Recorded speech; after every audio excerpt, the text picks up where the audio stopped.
अस्सलाम वालेकुम। अज बड़ी उदास बैठी सां। परदेसी पुत्तर दा फोन आया। आखण लगा, मां गवांढियां दे शेरे दे विआह दे उत्ते किसे शै दी कमी ना होए मेरी मां नूं। सोहना जिहा जोड़ा लें, फिर फबदी फिरे मेरी मां। मेरियां अक्खां विच अथरू आ गए। आखिया, ना ना पुत्तरा ना, मेरे पुत्तर दी कमाई बड़ी महंगी है।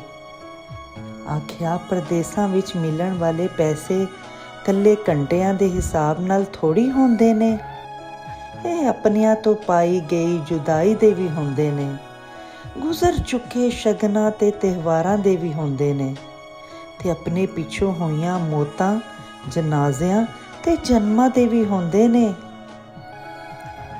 ਪੁੱਤਰ ਨੂੰ ਆਖਿਆ, ਪੁੱਤਰਾ ਇੰਨੇ ਮਹਿੰਗੇ ਪੈਸਿਆਂ ਨੂੰ ਕਿਵੇਂ ਖਰਚ ਕਰਾਂ, ਜਿਹੜੇ ਮੇਰੇ ਪੁੱਤਰ